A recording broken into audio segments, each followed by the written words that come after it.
ഹൈന്ദവ ആചാരങ്ങളുടെ ഭാഗമായ സമാധിയെക്കുറിച്ച് അറിയാത്തവരാണ് അതിനെ വിമർശിക്കുന്നതെന്ന് അദ്വൈതാശ്രമം മഠാധിപതി സ്വാമി ചിദാനന്ദപുരി.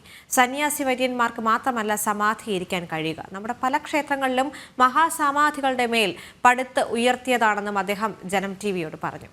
അനഘ ഹർഷൻ തയ്യാറാക്കിയ റിപ്പോർട്ടിലേക്ക്. സമാധിയുമായി ബന്ധപ്പെട്ട വാദപ്രതിവാദങ്ങളും ചർച്ചകളുമൊക്കെയാണ് ഇന്ന് കേരള സമൂഹത്തിൽ നടന്നുകൊണ്ടിരിക്കുന്നത്. ഈ വിഷയത്തിൽ ഒരു വ്യക്തത വരുത്തുകയാണ് കൊളത്തൂർ അദ്വൈതാശ്രമം മഠാധിപതി സ്വാമി ചിദാനന്ദപുരി. സ്വാമിജി, എന്താണ് യഥാർത്ഥത്തിൽ ഈ സമാധി എന്ന് പറയുന്നത്? സമാധി അതിൻ്റെ ഉന്നതമായ അർത്ഥത്തിൽ അഥവാ വേദാന്തപരമായ അർത്ഥത്തിൽ എല്ലാ ചിത്തവൃത്തികളും അടങ്ങിയിരിക്കുന്ന, അന്ധകരണം ഏകാഗ്രതമമായി നിരുദ്ധമായിരിക്കുന്ന അവസ്ഥയാണ്. ഒന്നുകൂടി വ്യക്തമാക്കിയാൽ ധ്യാതാവ്, ധ്യാനം, ധ്യേയം ഇതിനെല്ലാം ഉപരി തൻ്റെ സ്വരൂപത്തിൽ താൻ ഏകവൃത്തിയിൽ കാറ്റില്ലാത്തിടത്ത ദീപം പോലെ നിലകൊള്ളുന്ന അവസ്ഥയാണ് സമാധി. ഈ സമാധി ജീവിച്ചിരിക്കുമ്പോഴാണ്, മരിച്ചാലല്ല, മരിക്കുന്നതുമല്ല. ജീവിച്ചിരിക്കെ ഈ സമാധി സ്ഥിതിയിൽ കഴിഞ്ഞവരാണ് തത്വവിജ്ഞാനികളായ മഹാപുരുഷന്മാർ. അവരുടെ ഉപദേശങ്ങളാണ് വേദാന്ത ശാസ്ത്രങ്ങൾ അഖിലവും. ഇനി ഈയൊരു സമാഹിതമായ അവസ്ഥയിൽ യോഗീശ്വരന്മാർ, സന്യാസി ശ്രേഷ്ഠന്മാർ ശരീരം ഉപേക്ഷിക്കുമ്പോൾ അതിനെ സമാധിയായി, മഹാസമാധിയായി എന്ന് ലൗകികമായി വ്യവഹരിച്ചു വന്നു. കാലക്രമേണ മഹായോഗികൾ അതുപോലെ സന്യാസിമാരൊക്കെ അവരുടെ ശരീരം ശാന്തമാവുമ്പോൾ, മരണം വരുമ്പോൾ അതിനെ സമാധിയായി വ്യവഹരിക്കുന്ന രീതി നമ്മുടെ സമൂഹത്തിൽ വന്നു. അങ്ങനെ ശരീരത്യാഗവുമായി ബന്ധപ്പെട്ട് സമാധി ശബ്ദം പ്രസിദ്ധമായി. ഈ സമാധി യോഗ സാധനാ മാർഗങ്ങളിൽ, അതുപോലെ സിദ്ധ സമ്പ്രദായങ്ങളിൽ സ്വച്ഛന്തമായി സ്വയമേവ തൻ്റെ നിർണയത്തിനനുസരിച്ച് വരിക്കുന്ന സമ്പ്രദായങ്ങളുണ്ട്. അതൊക്കെ യോഗോപാസനയുടെ സൂക്ഷ്മതലങ്ങളാണ്. അതിൻ്റെ സൂക്ഷ്മതയോ മഹിമയോ മനസ്സിലാക്കാൻ പോയിട്ട് ചിന്തിക്കാൻ പോലും കഴിയാത്തവരാണ് ഇന്ന് വളരെ അപഹസിക്കുന്ന രീതിയിൽ വളരെ ശ്രേഷ്ഠമായൊരു സങ്കേതത്തെക്കുറിച്ച് നിന്ദാപരമായി നമ്മൾ ഇന്ന് മാധ്യമങ്ങളിലൊക്കെ പറഞ്ഞുകൊണ്ടിരിക്കുന്നത്. കഷ്ടം എന്ന് മാത്രമേ പറയാനുള്ളൂ. എന്തെല്ലാം വിഷയങ്ങൾ വേറെയുണ്ട്. ഒരു പെൺകുട്ടി 64 പേര് ചേർന്ന് ശാരീരികമായി ഉപദ്രവിക്കുന്ന അവസ്ഥ പോലും ചർച്ച ചെയ്യാൻ ഇടയില്ലാത്തവർ വളരെ അപഹസിക്കുന്ന ഭാഷയിൽ സമാധിയെക്കുറിച്ചൊക്കെ അഭിപ്രായങ്ങൾ തട്ടിവിടുന്നത് കാണുമ്പോൾ ഈ സാക്ഷര കേരളം എവിടെ എത്തിച്ചേർന്നു എന്ന് വാസ്തവത്തിൽ ചിന്തിച്ചു പോവുകയാണ്. ഇരിക്കട്ടെ, നമുക്ക് വിഷയത്തിലേക്ക് വരാം.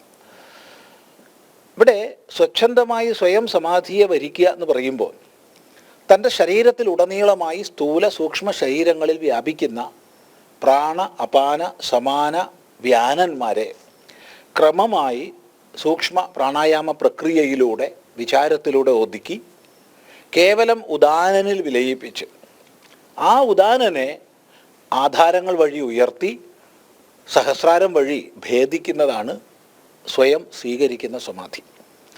ഈ ഒരു സമാധി സ്വീകരണത്തെക്കുറിച്ച് ധാരാളം യോഗശാസ്ത്രങ്ങളിൽ പ്രതിപാദനമുണ്ട്. എത്രയോ യോഗീശ്വരന്മാർ അങ്ങനെയുള്ള ജീവൽ സമാധി സ്വീകരിച്ചവരുണ്ട്. എന്ന് മാത്രമല്ല, നമ്മുടെ പല മഹാക്ഷേത്രങ്ങളും അത്തരം മഹാസമാധികളുടെ ഉപരി പടുത്തുയർത്തപ്പെട്ടതാണെന്ന് കൂടി സാന്ദർഭികമായി പറയട്ടെ. സ്വാമിജി, സമാധി സന്യാസി വര്യന്മാർക്ക് മാത്രമാണോ ചെയ്യാൻ കഴിയുക? അങ്ങനെയുണ്ടോ? ഒരിക്കലുമില്ല. സമാധി എന്നുള്ളത് നേരത്തെ സൂചിപ്പിച്ച ഏകാഗ്രതമമായ അന്ധകരണത്തിൻ്റെ അവസ്ഥ. ആ ഒരു അവസ്ഥയിലേക്ക് എത്തിയവരൊക്കെ തന്നെ സമാഹിതന്മാരാകും. അതുകൊണ്ട് സന്യാസിയെ സംബന്ധിച്ച് സമാധിയുള്ളൂ എന്ന് ആരും പറയരുത്.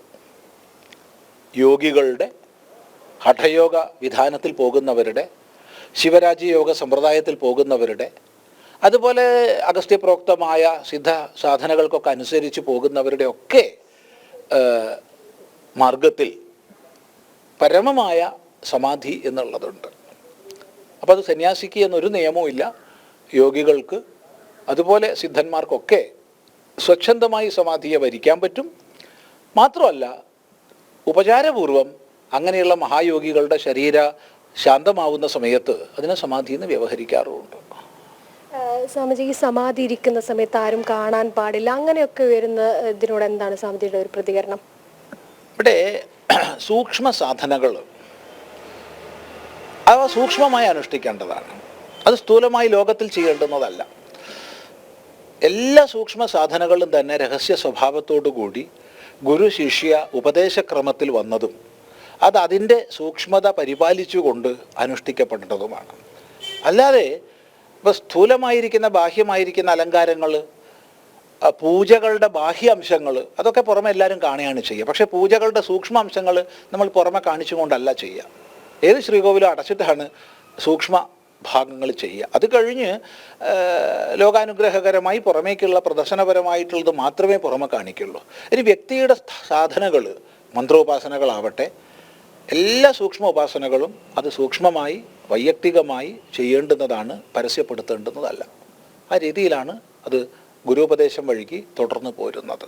ഇനി ഒരു മഹാത്മാവ് സ്വച്ഛന്തമായി സ്വയം തൻ്റെ ശരീരം ത്യജിക്കാൻ നിശ്ചയിക്കുന്ന സന്ദർഭത്തിൽ ഏറ്റവും അടുത്തുള്ള അത് ഉൾക്കൊള്ളാൻ കഴിയുന്ന, എല്ലാവർക്കും ഉൾക്കൊള്ളാൻ കഴിഞ്ഞോളണം എന്നില്ല, അത് ഉൾക്കൊള്ളാൻ കഴിയുന്ന ഉത്തമ ശിഷ്യന്മാരോട് അറിയിച്ച് അങ്ങനെ സമാഹിത സ്ഥിതിയിലേക്ക് പോകുന്ന അവസ്ഥകളുണ്ട്.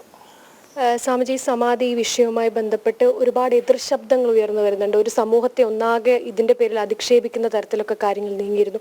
ആ വിഷയത്തിൽ എന്താണ് സ്വാമിജിക്ക് പറയാനുള്ളത്? ഒറ്റ വാക്കുള്ള വിവരക്കേട്. എനിക്കറിയാത്തത് ഒക്കെ അബദ്ധമാണ്. എൻ്റെ ബുദ്ധി വ്യാപരിക്കാത്തതെല്ലാം ഭ്രാന്താണ്. എനിക്ക് മനസ്സിലാക്കാൻ കഴിയാത്തതൊക്കെ തെറ്റാണ് എന്ന് കണക്കാക്കുന്ന വിവരക്കേടിൻ്റെ ഫലമാണ്. ഇനി ഈ വിവരക്കേടുകൾ പലപ്പോഴും ഹിന്ദു സമൂഹത്തിന് നേർക്ക് മാത്രമേ ഉള്ളൂ. കാരണം എത്രയോ ക്രിസ്തീയ മഹാന്മാരുടെ മഹാത്മാക്കളാണ് നമ്മൾ ആദരിക്കുന്നു. നമ്മൾ ആദരപൂർവ്വമാണ് അവരുടെ ഖബറിടങ്ങളെ കാണുന്നത്. അങ്ങനെയുള്ള എത്രയോ പേരുടെ ഖബറിടങ്ങൾ ആരാധിക്കപ്പെടുന്നുണ്ട്, കേരളത്തിൽ തന്നെയുണ്ട്. അതുപോലെ മുസ്ലിം സമ്പ്രദായത്തിൽ സൂക്ഷ്മ തലത്തിലേക്ക് ഉപാസനകളിലൂടെ പോകുന്ന സൂഫി വര്യന്മാരുടെ, അതുപോലുള്ള ശ്രേഷ്ഠ പുരുഷന്മാരുടെ എത്രയോ ഖബറിടങ്ങൾ, ജാറങ്ങൾ ഇവിടെ ഉപാസിക്കപ്പെടുന്നുണ്ട്, എത്രയോ ഉണ്ട്. അപ്പോൾ അതിനെക്കുറിച്ചൊക്കെ ഒരു തരത്തിലും മോശമായി പറയണമെന്ന് നമ്മൾ പറയില്ല. അതിനൊക്കെ ബഹുമാനപൂർവ്വം കാണുന്ന വ്യക്തിയാണ് നമ്മൾ, അതിനെല്ലാം ആദരപൂർവ്വം കാണുന്ന വ്യക്തിയാണ്. പക്ഷേ ഹൈന്ദവ സങ്കേതത്തിലേക്ക് വരുമ്പോൾ അതിനെ നിന്ദപരമായി പറയുക, മറ്റതിനെക്കുറിച്ച് മിണ്ടാതിരിക്കുക, അതൊരു തരം എന്താ ഒരു വാക്ക് ഉപയോഗിക്കേണ്ടതെന്ന് എനിക്കറിയില്ല. ഏതായാലും സംസ്കാരപരമായൊരു പദം നമുക്കതിനില്ല എന്ന് മാത്രം പറയട്ടെ.